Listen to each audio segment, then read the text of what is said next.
Hello everyone, I'm back with another video. In this video, we are going to do second capital adjustment of retirement.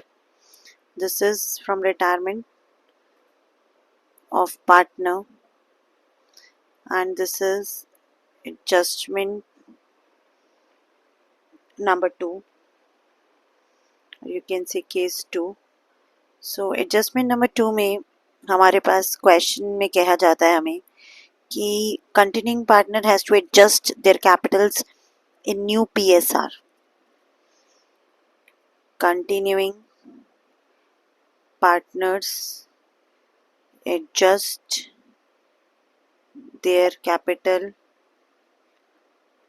in new PSR. अपनी capital को वो new PSR में adjust करते हैं जो हमारे continuing partners होते हैं रिटायरमेंट ऑफ रिटायरिंग पार्टनर के बाद। तो फर्स्ट केस जो हमने कल किया था उसमें मैंने आपको बताया था कि हमें कैपिटल्स फिक्स्ड कैपिटल्स हमें दी होती है। इसमें हमें फिक्स्ड कैपिटल्स नहीं दी होती, वो अपनी जो भी नई फर्म की कैपिटल है, एडजस्टेड कैपिटल है, उसको न्यू PSR में डिवाइड करते हैं। आइए इस केस को समझते हैं कि कैसे किया जाता है सॉल्व। चलिए सबसे पहले देखो, हमेशा मैंने आपको बताया कि आपको वर्किंग नोट से स्टार्ट करना है। जैसे कि आपको पता है आपके ओल्ड रेशो है n/s/b। तीनों की ओल्ड रेशो मुझे दे रखी है 1/2, 1/6, 1/3। If I take common base of 6 तो मेरे पास ओल्ड रेशियो जो है वो इन तीनों की क्या आ जाएगी, मेरे पास ओल्ड रेशियो जो आएगी that will come out to be 3:1:2। अब मुझे क्या कहा जा रहा है कि बी रिटायर हुआ है, बी रिटायर हुआ है बट मुझे बी की कोई भी रेशो नहीं दे रखी, ओल्ड रेशो न्यू रेशो कुछ नहीं दे रखी। इस केस में क्या होता है कि न्यू रेशो जो है वो ऑटोमेटिकली एन और एस के बीच में 3:1 ही रह जाएगी। क्यों? क्योंकि बी रिटायर हो गया और सीधा सीधा उनको यही रेशो दे दी जाएगी।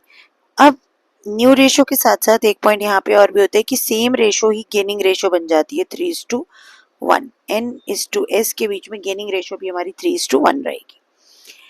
जल्दी से हम गुडविल का केस कर सकते हैं क्योंकि गुडविल हमें सामने ही दे रखा है 21,000 फर्म का गुडविल अगर 21,000 रुपये है तो इसमें से हम बी का गुडविल निकाल लेंगे।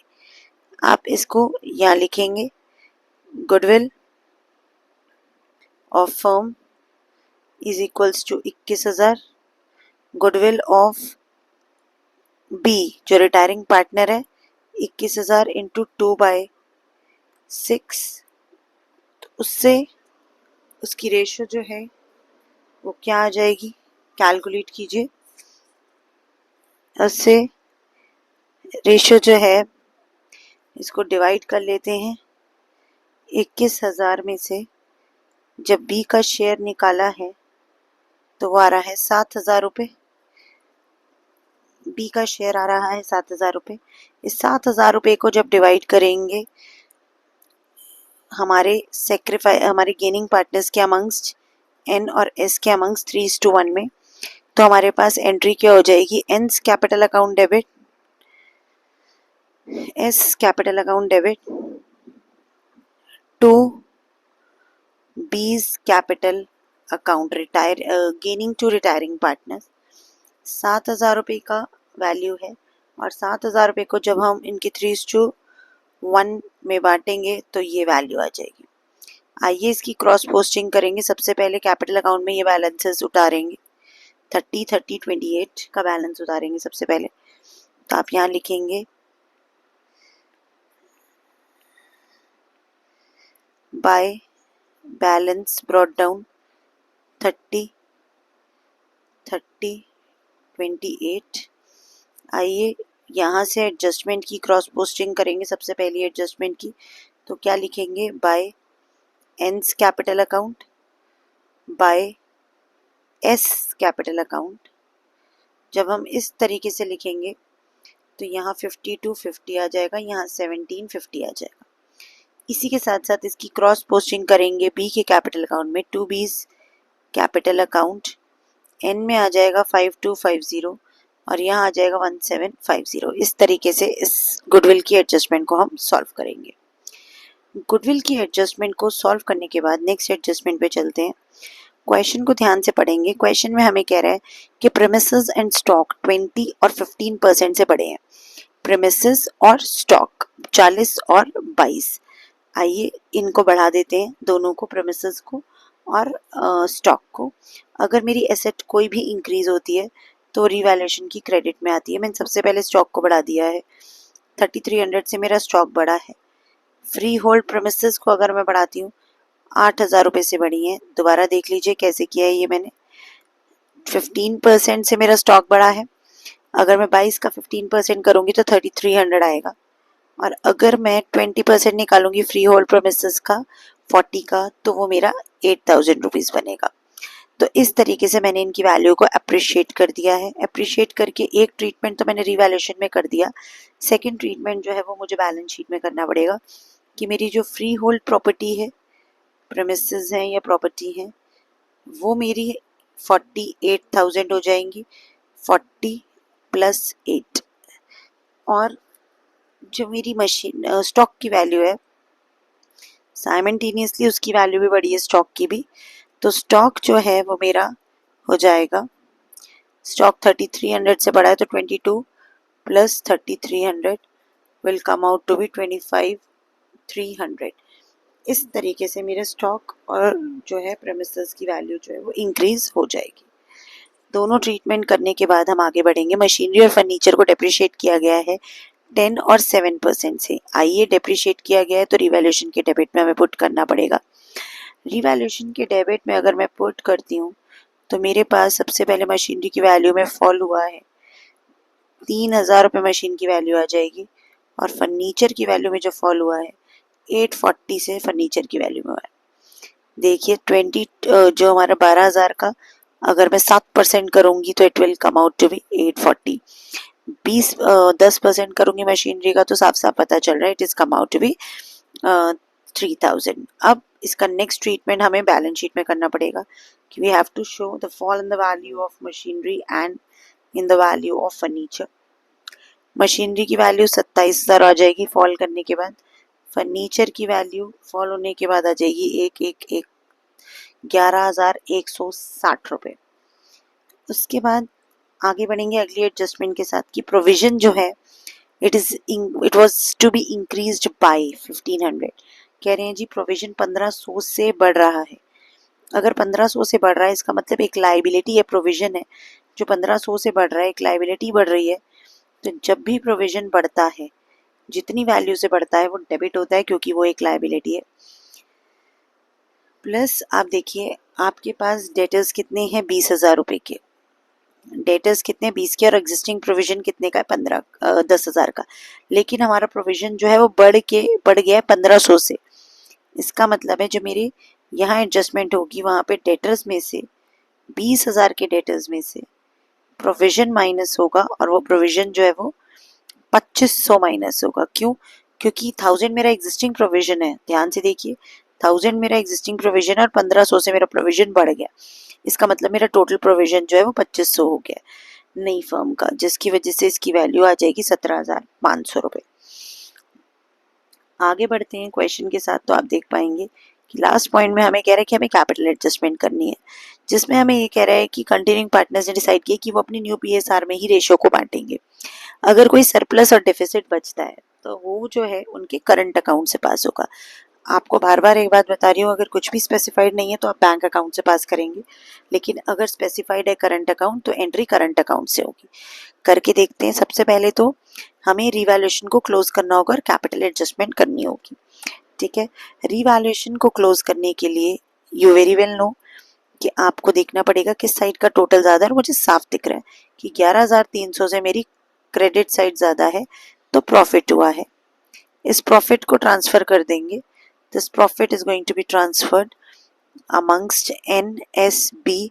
NSB में जब इन प्रॉफिट्स को बांटा जाएगा तो 2980 प्रॉफिट आ जाएगा, 993 और 1987। ओल्ड पार्टनर्स ओल्ड रेशो याद रखिएगा। मैंने ओल्ड पार्टनर्स को ओल्ड रेशो में रिवैल्यूएशन का प्रॉफिट बांट दिया है। जब मैंने बांट दिया तो इसका एक और ट्रीटमेंट होगा कि रिवैल्यूएशन का प्रॉफिट इस तरफ आएगा, 2980, 993 मैंने राउंड ऑफ करके लिया है। आप भी प्लीज़ फिगर्स को up to one figure round off करके ही लिखेगा। ठीक है, तो आप चेक कर लीजिएगा, मैंने राउंड ऑफ करके इसकी वैल्यू लिख दी है। अब देखिए कैपिटल एडजस्टमेंट में मेरे पास मेजरली क्या है कि अब मुझे चेक करना है कि क्या मेरे पास कोई एक्यूमुलेटेड प्रॉफिट या लॉस है। हाँ, मेरे को जनरल रिजर्व दिया है ओल्ड रेशो में। जनरल रिजर्व का फॉर्मूला क्या, जनरल रिजर्व को कैसे ट्रीट करते हैं, general reserve debit to N to S to B.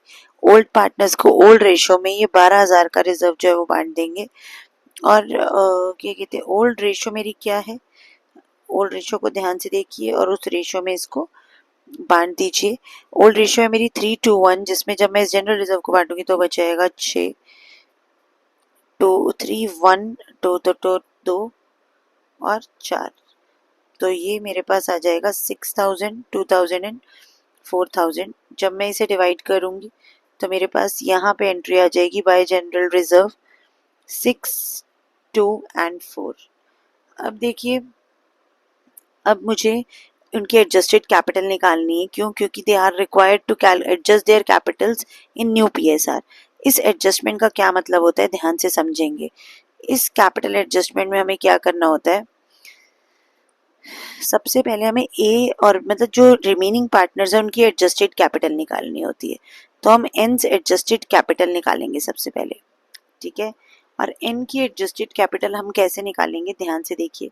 उसकी क्रेडिट साइड को प्लस कर देंगे, ये सारी क्रेडिट साइड को प्लस कर देंगे, और जो डेबिट साइड है उसमें से उसको माइनस कर देंगे। सिंपल एंड सॉर्टेड स्टेप है, जो हम करते आए हैं एडजस्टेड कैपिटल निकालने के लिए, वही स्टेप मैं फॉलो कर रही हूँ। आइए देखिए मैं क्या वैल्यूज लिख रही हूँ। 30,000 प्लस 2,980 प्लस 6,000 माइनस 5,250। इससे मेरे पास एन की एडजस्टेड कैपिटल आ जाएगी। ठीक है, एन की एडजस्टेड कैपिटल निकालने के बाद मुझे निकालनी पड़ेगी एस की एडजस्टेड कैपिटल। जब मैं एस की एडजस्टेड कैपिटल निकालूंगी सेम प्रोसीजर मैं फॉलो करूंगी। 30,000 प्लस 993 प्लस 2,000 माइनस 1,750। अब स्टेप समझ आ गया। अब हमें कैलकुलेशन करनी होगी, कैलकुलेट करके देखते हैं। तो हमारे पास आ जाएगा 30,000 प्लस 2,980 प्लस 6,000 माइनस 5,250। कैलकुलेट करते ही मेरे पास एडजस्टेड कैपिटल आ रही है 33,730। अब आप देखिए जो मेरे पास रेस्ट ऑफ द वैल्यूज हैं एस की, उससे एस की वैल्यू को हम कैलकुलेट करेंगे एडजस्टेड कैपिटल की, which will come out to be 31,243। अब हम क्या करते हैं, कैपिटल, ये इस कैपिटल एडजस्टमेंट में हमें क्या करना होता है कि न्यू फर्म्स कैपिटल, नई फर्म की कैपिटल क्या होगी, एन की एडजस्टेड कैपिटल प्लस एस की एडजस्टेड कैपिटल। सिंपल, हमने इन दोनों की एडजस्टेड कैपिटल्स को जब ऐड किया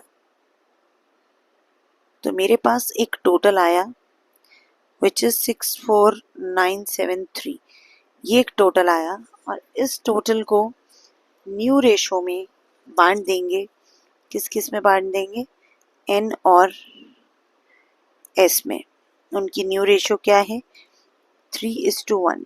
3:1 में जब मैं इस अमाउंट को बांटूंगी 64,973 इंटू 3 डिवाइडेड बाय 4, तो मेरे पास पॉइंट्स में आएगा 4,87230 कर लीजिए इसको। और जब मैं 64 राउंड ऑफ किया है मैंने, पॉइंट्स में आंसर आ रहा था। ध्यान से इस क्वेश्चन को सॉल्व कीजिएगा, कंफ्यूज मत होइएगा। सारे आंसर्स को आपने राउंड ऑफ करके लिखना है, बस दैट्स इट। और इसके पास जो है वो बच जाएगा 16,243। ठीक है, इस तरीके से मैंने कैपिटल्स को इन दोनों में डिवाइड कर दिया। जब मैंने कैपिटल्स को इन दोनों पार्टनर्स में डिवाइड कर दिया, ये इनकी न्यू फर्म की कैपिटल आ गई। ये एन्स कैपिटल है और ये एस कैपिटल है, न्यू कैपिटल। ध्यान से देख लीजिए, स्टेप देखिएगा। न्यू कैपिटल ही उनकी कैपिटल अकाउंट का हमेशा बैलेंसिंग फिगर बनेगा। ठीक है, तो न्यू कैपिटल को हमने उनका बैलेंसिंग फिगर बना दिया कैपिटल अकाउंट में। To balance carried down CD, ये उनका टू बैलेंस CD आ जाएगा, जो 48,730 मैंने निकाला था और 16,243 निकाला था।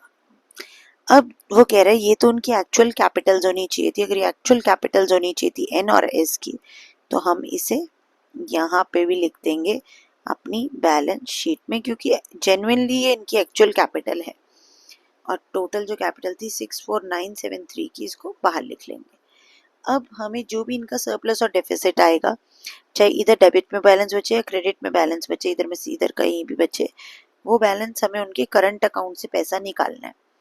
तो आइए वो बैलेंस देखते हैं किस तरफ बच रहा है। मुझे दिख रहा है कि ये साइड ज़्यादा है और इस तरफ का बैलेंस आ रहा है 53,980, 53,980।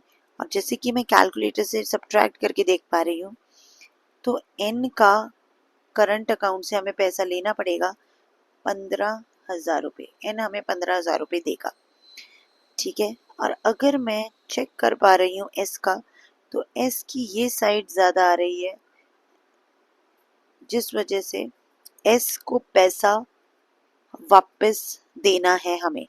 तो to S current account, S के करंट अकाउंट में हमें कितना पैसा वापस देना है इसको, 15,000। तो ये बैलेंसिंग फिगर है। मैंने बैलेंसिंग फिगर के साथ बी फिग लिख दिया ताकि आपको याद रहे कि मैंने क्या किया है। और जो हमारा रिटायरिंग पार्टनर है, उस रिटायरिंग पार्टनर का जितना भी पैसा हमें देना है वो सब हम उसके लोन अकाउंट से दे देंगे। जब मैं इस तरफ का टोटल करती हूँ तो मेरे पास 40987 बचता है, 40987 बचता है।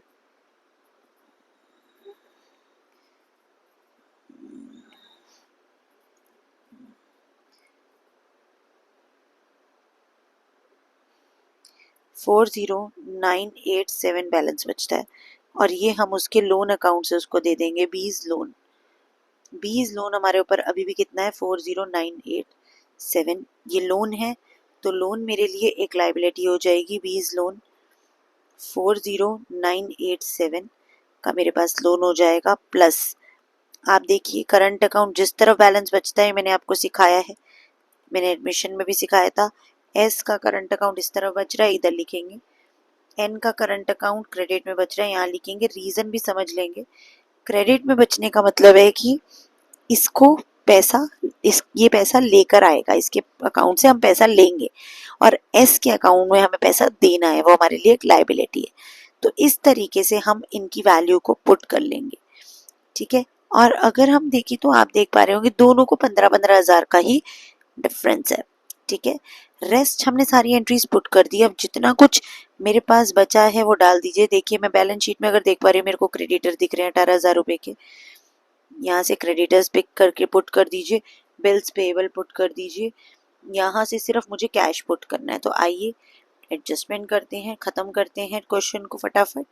मैंने क्रेडिटर्स को पुट किया, तो मैंने क्रेडिटर्स के बाद बिल्स पेएबल को पुट किया जो 12,000 रुपये के थे। उसके बाद मैंने यहाँ पे ऑलमोस्ट सारी चीज़ें पुट कर दी हैं, machinery, stock, furniture, debtors, ends, current account. अब यहाँ बस मुझे कैश या बैंक अकाउंट का ट्रीटमेंट करना है। कैश अकाउंट की बैलेंसिंग फिगर देखिए क्या है, 7,000 रुपये। कैश में मेरा सबसे पहले टू बैलेंस ब्रॉट डाउन जो है वो 7,000 रुपये है। और इसके अलावा मुझे ऐसा लग रहा है कि हमने कैश में कोई भी और ट्रांजैक्शन नहीं की। तो जब मैं बैंक या कैश अकाउंट को क्लोज करूँगी तो what I will see is debit credit लिखना नहीं भूलेंगे। तो मेरा बैलेंस सीडी भी 7,000 रुपये बचेगा। और जब मैं इसका टोटल कर रही हूँ दोनों साइड बैलेंस शीट का, तो what I can see is that my 409 ends current account 64 18 12 15 40987 and for okay, so what I can see is it's 150960 150960। तो इस तरीके से आपको कैपिटल एडजस्टमेंट का पूरा क्वेश्चन करना है। ये कैपिटल एडजस्टमेंट हमारी सेकंड कैपिटल एडजस्टमेंट थी, जिसमें हमें ये कहा गया था कि हमें क्या करना है कि पार्टनर्स को क्वेश्चन रीड करके हमें समझना है। यहाँ पे कहा गया था कि पार्टनर्स को अपनी न्यू पीएसआर में अपनी कैपिटल्स को एडजस्ट करना है। तो हमने वही किया कि उनकी न्यू पीएसआर में उनकी एडजस्टेड कैपिटल को एडजस्ट कर दिया। ध्यान से देख लीजिए, क्लोजअप में रिवैल्यूएशन अकाउंट, यहाँ पे मैंने राउंड ऑफ करके प्रॉफिट लिया है। फिर पार्टनर्स कैपिटल को बिल्कुल एकदम जूम इन करके देख लीजिए, फिर आप एक बार बैलेंस शीट और कैश अकाउंट को भी देख लीजिए, एक बार ये पूरा देख लीजिए, स्क्रीनशॉट ले लीजिए इफ रिक्वायर्ड, और साथ ही साथ ये वर्किंग नोट्स को ध्यान से देख लीजिए। गेनिंग सेक्रीफाइसिंग के बाद जनरल रिजर्व का ट्रीटमेंट किया है, उसके बाद ये प्रॉपर कैपिटल एडजस्टमेंट आपको करके दिखाइए। कैपिटल एडजस्टमेंट का भी आप स्क्रीनशॉट ले सकते हैं। वीडियो पसंद आए तो चैनल को ज़रूर सब्सक्राइब करें, आगे अपने फ्रेंड्स के साथ शेयर करें, और वीडियो को लाइक करना, शेयर करना, चैनल को बिल्कुल ना भूलें। आपके जो भी डाउट्स हैं आप डीएम करके पूछ सकते हैं मेरे इंस्टाग्राम पेज पे जाके, और कमेंट बॉक्स में भी यहाँ वीडियो के नीचे लिख सकते हैं। नेक्स्ट वीडियो में मिलते हैं, तब तक के लिए bye. Don't forget to subscribe, like, share.